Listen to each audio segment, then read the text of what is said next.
बागेश्वर धाम पर हमारे ऊपर तो तुम्हें पता ही है कि लाखों लोग उंगलियां उठाते कि ये बाबा तो हिंदू मुसलमान करता, ये करता, वो करता। आज 40 देशों के लोग आए, उनमें से कुछ ईसाई भी थे, कुछ मुसलमान भी थे, लेकिन सबके माथे पर टीका था, गले में बालाजी का पटका था।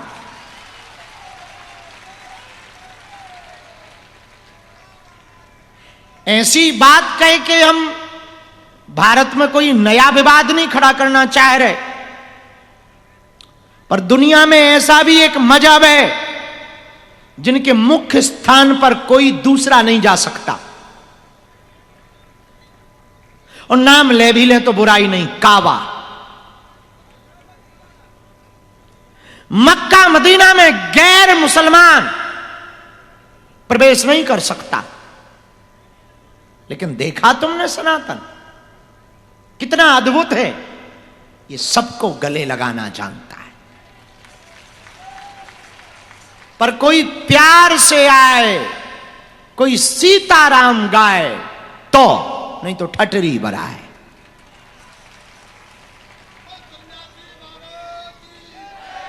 मेरे पागलों, भारत की भूमि पर बागेश्वर धाम दिव्यता का स्थान है, शक्तियों का स्थान है। कल रात हम 2 घंटे तक मंदिर पर थे, शायद 2.5-3 घंटे भी हो सकते हैं। किसी काम से नहीं गए थे, बस अपने गुरु से आज्ञा लेने गए थे कि 14 तारीख को हमें जाना है मठ के लिए, और यहां कुछ संत आने वाले हैं, उनको आप अनुमति दो कि हम आपके दर्शन करा सकें, अंदर आने की अनुमति दो। हम जब वहां रात को 3 घंटे तक बैठे सन्यासी बाबा के पास, कल रात उन्होंने एक बड़ी अद्भुत बात कही। उन्होंने कहा, देखो वो हमसे बोलते नहीं है, कहने का उनका तरीका अलग होता है, पर हमें समझ आता है, ये बात अलग कि तुम लोग कहोगे तुम्हारी गुरुजी से बात होती, हमें तो समझ आता है। तो कल रात जब हम अपने गुरु के पास बैठे थे, तब हमारे गुरु ने एक बात कही। उन्होंने कहा, बेटा, इस भारत के लोगों को, इन भारतीयों को यदि प्रसन्न करना है, खुश करना है, आनंद देना है, आनंद में रखना है, इनके कष्टों को मिटाना है, तो एक काम करना, तुम प्रारंभ करवाओ। हमने पूछा क्या? बोले सबको साधक बनाओ।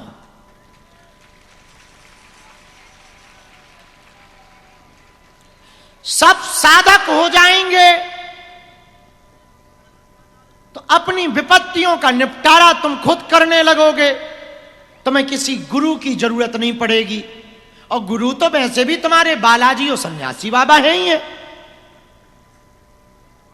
फिर तुम्हें बाबाओं के चक्करों में पड़ करके अपनी आस्था को ठेस नहीं पहुंचाना पड़ेगा। यदि तुम स्वयं साधक हो जाओगे तो तुम खुद ही बाबा हो जाओगे। और कितनी बढ़िया बात थी, बड़ी पते की बात थी। तो हमने अपने गुरु से पूछा कल रात कि सबको साधक कैसे बनाएं। उन्होंने कहा, थोड़ा तुम टाइम निकालो, पहले खुद साधना करके आओ, फिर यहां पर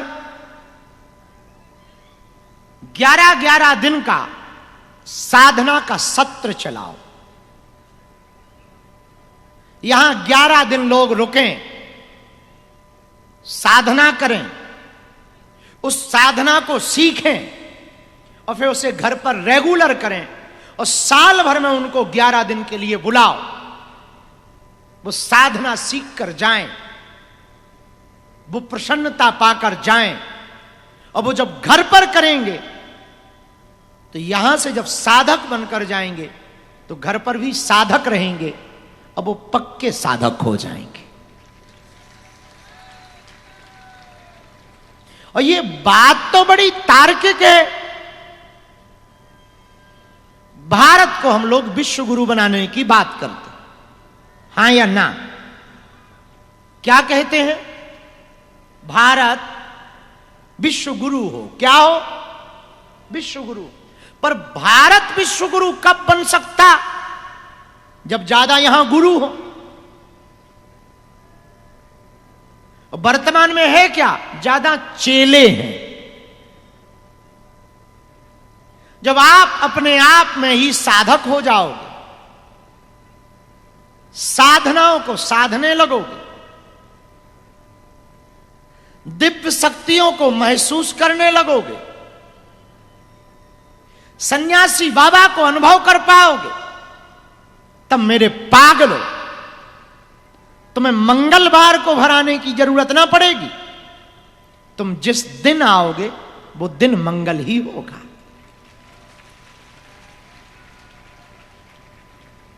तुम बागेश्वर धाम ना भी आ पाओगे तो घर पर भी यदि साधना करोगे तो घर भी बागेश्वर धाम से कम ना होगा।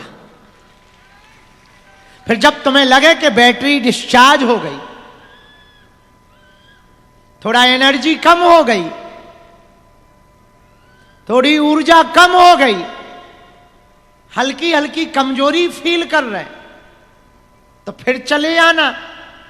मेरा दर खुला है, खुला ही रहेगा तुम्हारे लिए।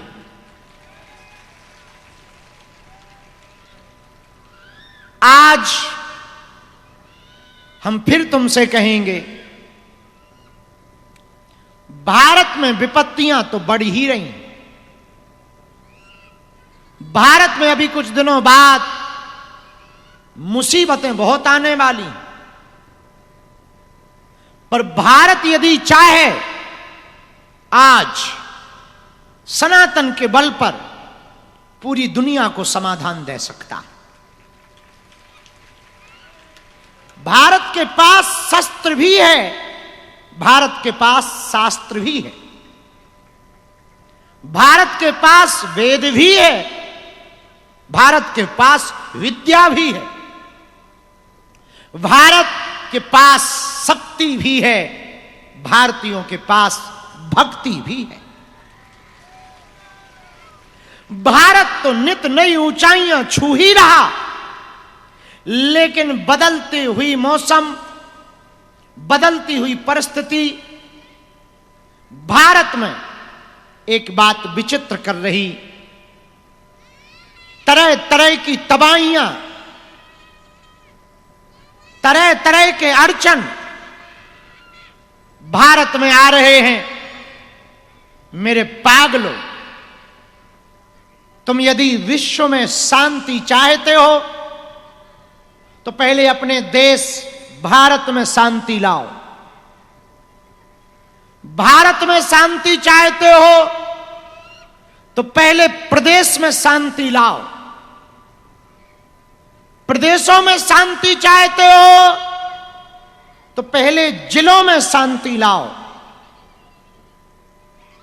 जिलों में शांति चाहते हो तो पहले गांव में शांति लाओ। और गांवों में शांति चाहते हो तो पहले समाज में शांति लाओ। और समाज में शांति चाहते हो तो पहले घर में शांति लाओ। और घर में कोई भी व्यक्ति शांति चाहता है तो पहले खुद में शांति लाओ। जब आप शांत होंगे तो वही घर शांत होगा। घर शांत होगा तो गांव में भी शांति होगी। गांव में शांति होगी तो जिले में होगी। जिले की शांति प्रदेशों में जाएगी और प्रदेशों की शांति भारत में शांति लाएगी।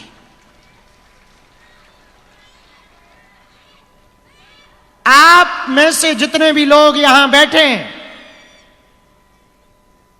ज्यादातर लोग दुनिया बदलना चाहते। शायद जिनकी ऐसी सोच ना हो,